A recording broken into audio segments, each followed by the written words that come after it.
শুরু করতে পারি। জি ডক্টর নায়েক, প্রথমে আমি বলতে চাই আপনার সামনে দাঁড়াতে পেরে আমি সম্মানিত বোধ করছি।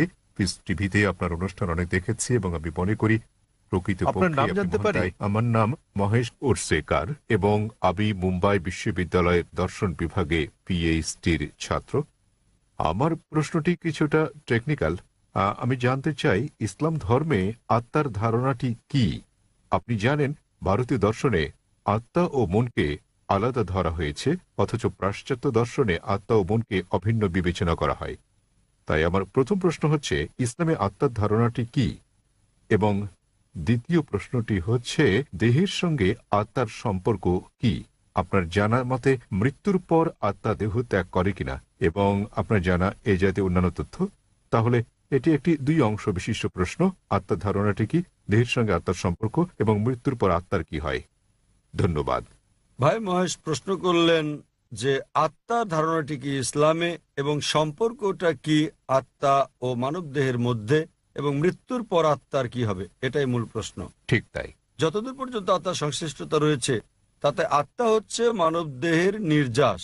আল্লাহ সুবহানাহু ওয়া তাআলার অন্যান্য সৃষ্টির তুলনায় মূল গুরুত্বপূর্ণ বিষয় এটা। সর্বশক্তিমান ঈশ্বরের সৃষ্টি, মানুষের সঙ্গে তাদের বড় ধরনের পার্থক্য হচ্ছে এই আত্মা, এবং এটাই হচ্ছে সারাংশ যা একজন ব্যক্তির মৃত্যুর পরও থেকে যাবে। পরে এটা আলোচনা করব।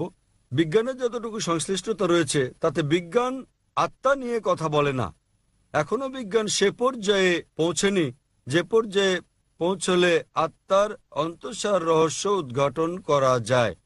তবে গবেষণা করা হয়েছে যখন কোনো জীব মারা যায়, উদাহরণস্বরূপ মানুষের সঙ্গে তুলনা করলে, যখন একটি প্রাণী মারা যায় মৃত্যুর পরক্ষণেই সেটির ওজনের কোনো তারতম্য ঘটে না। তবে যখন আমরা একজন মানুষের ওজনের বিষয়টি বিশ্লেষণ করি, যখন তার জানকবজ করা হয় এবং সে মারা যায়, তাৎক্ষণিকভাবেই তার ওজন কমে যায়। এর অর্থ হচ্ছে মৃত্যুর পর মানুষ কিছু হারায় যখন সে মারা যায়, কিন্তু বিজ্ঞান এখনো সে পর্যায়ে পৌঁছেনি যে পর্যায়ে পৌঁছলে আত্মা ঠিক কি তা বলা যায়। আত্মা হচ্ছে নির্যাস মানব দেহের।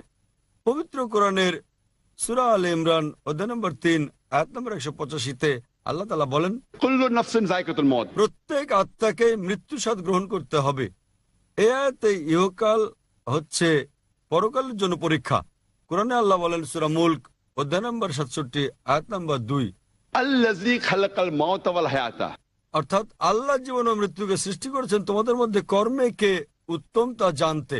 তাই এই পার্থিব জীবন পরকালের জন্য পরীক্ষা, এবং প্রত্যেক আত্মাকে মৃত্যুর স্বাদ নিতে হবে। একজন মানুষ মারা গেলে তার আত্মা দেহের মধ্যে থাকে না, কিন্তু বিচার দিবসে যখন তাকে পুনরুত্থিত করা হবে তখন তার করা নেক কাজ ও পাপ কাজের উপর ভিত্তি করে বিচার দিবসে সর্বশক্তিমান ঈশ্বর, তিনি মালিক ইয়াউমিদ্দিন, অর্থাৎ তিনি বিচার দিবসের মালিক। দুনিয়ার জীবনে আপনি যেমন কাজ করেছেন তার উপর ভিত্তি করে সেদিন আপনার জন্য নির্ধারণ করা হবে আপনি বেহেশতে না দোজখে যাবেন। সুতরাং আত্মা জীবিত থাকে, আত্মা মরে না। এটি কেবল মৃত্যুর স্বাদ গ্রহণ করে যখন কোনো মানুষের দেহ মারা যায়। যখন দেহ প্রাণের সঙ্গে থাকে তখন সে মানুষ। তবে পরকালে সম্পূর্ণ নতুন একটা দেহ দেওয়া হবে এবং আত্মা বেঁচে থাকবে, এবং তখন এই জীবনের পরীক্ষার ফলাফলের উপর ভিত্তি করে বেহেশত দোজখ দেওয়া হবে। আশা করি উত্তরটা আপনি পেয়েছেন। আত্মা আর মন কি অনুরূপ? ভাই প্রশ্ন করলেন আত্মা আর মন কি অনুরূপ? না।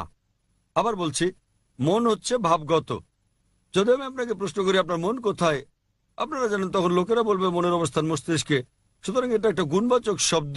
যেমন আমরা যখন বলি নিজের কাজে মন দাও, তো মনে রাখার কথা বললে লোকেরা মস্তিষ্ক খাটিয়ে ভাবতে শুরু করে, কিন্তু এর অর্থ এই নয় যে মন মস্তিষ্কের মধ্যে রয়েছে, বরং এটা ভিন্ন কিছু।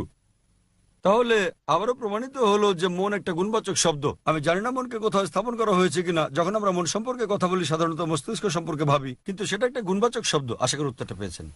আপনাকে ধন্যবাদ।